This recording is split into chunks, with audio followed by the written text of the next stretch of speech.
Ellen Goldwhite, escritora, profetisa, pioneira da Igreja Adventista do Sétimo Dia.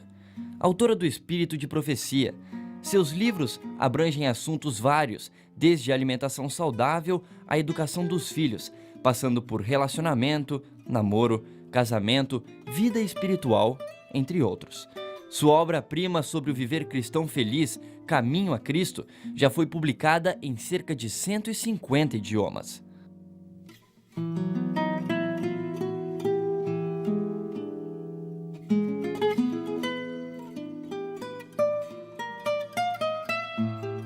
Em um agradável encontro, familiares de Ellen White se reuniram em Haven para relembrar, partilhar histórias, memórias.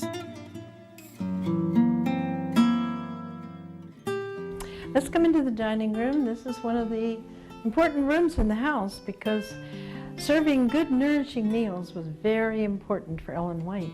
She always had a garden, she had an orchard, and she believed in serving lots of good, simple, natural foods, a good variety. She said, I value my copyist, I cherish my seamstress, but my cook, who holds the health and the welfare of the family in her hands, is my most valuable helper.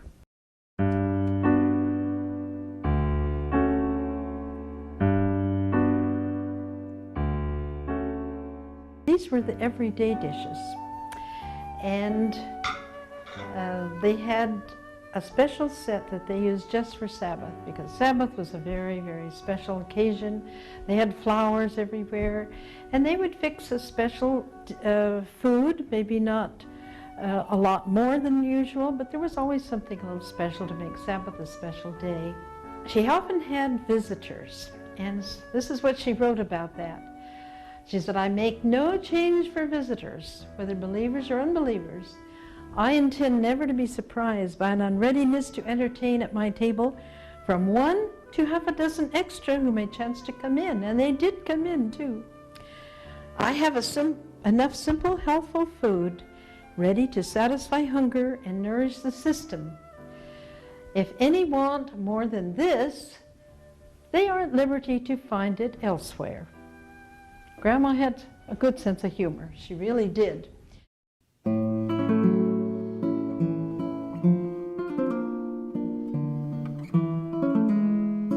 Os momentos em que os netos tinham a companhia da avó não eram só à mesa. Nos períodos em que Ellen White não estava dedicada ao seu ministério, eles se reuniam em outros lugares, como ao piano. Other times the family would hear her singing as a rest from her writing. She loved to just sit and sing songs. She had a melodious voice, and the family knew that she was having a little rest from her writing. Ellen reunia a família aos sábados à noite para cantar, ouvir histórias, ler a Bíblia, comer pipoca. Era o famoso Popcorn Meeting, o encontro da pipoca. You know, Ellen White was a well-rounded person. She loved many different things. She loved music, she loved people, she loved animals. She had a sense of humor. I know there are many stories about her sense of humor. And even in this home here at Haven, right up until the time when she died in 1915. Os netos tinham acesso direto a Ellen White por uma escada secreta e eram sempre bem recebidos.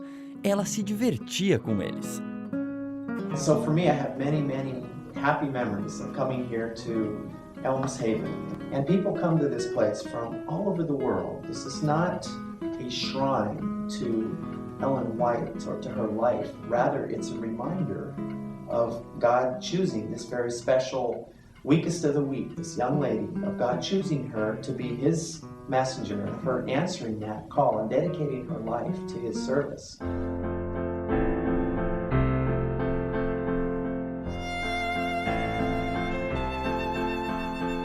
You know, Ellen had 4 sons. Unfortunately, she lost her oldest boy, Henry, when he was just 16. And the baby died at 3 months, so just left the 2 boys. They grew up, Willie and Edson. Now, Edson never had children, but Willie made up for it. He had 7. And I'm going to acquaint you a little bit now with Ellen White's family And this picture of her, this is a family photo that was taken in 1913. Here is Ellen at the age of 85, just 2 years before she died. And this is Willie, and it shows all of his family except the youngest son who wasn't yet born. His wife, Ethel May Lacey, is his second wife that he married in Australia, and she was 20 years younger, so they had a younger second family. These two girls, Ella and Mabel, were children of Willie and his first wife, Mary Kelsey. And she contracted tuberculosis when they were in Europe, working in Europe, and she died at the age of 33.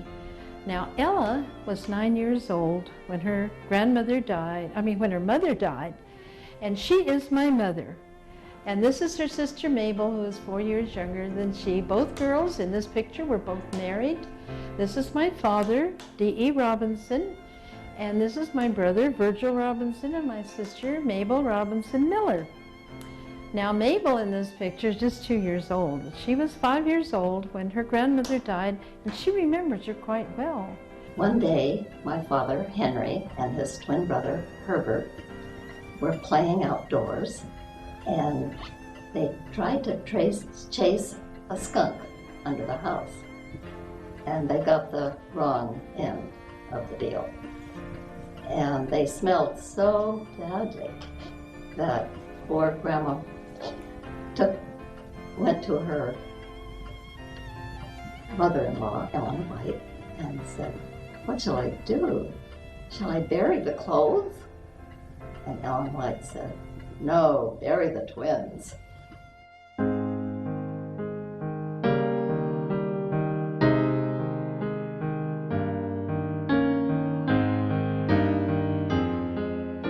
Now, you would think growing up as Ellen White's granddaughter would be a rather difficult thing. But we were never considered any different from anyone else.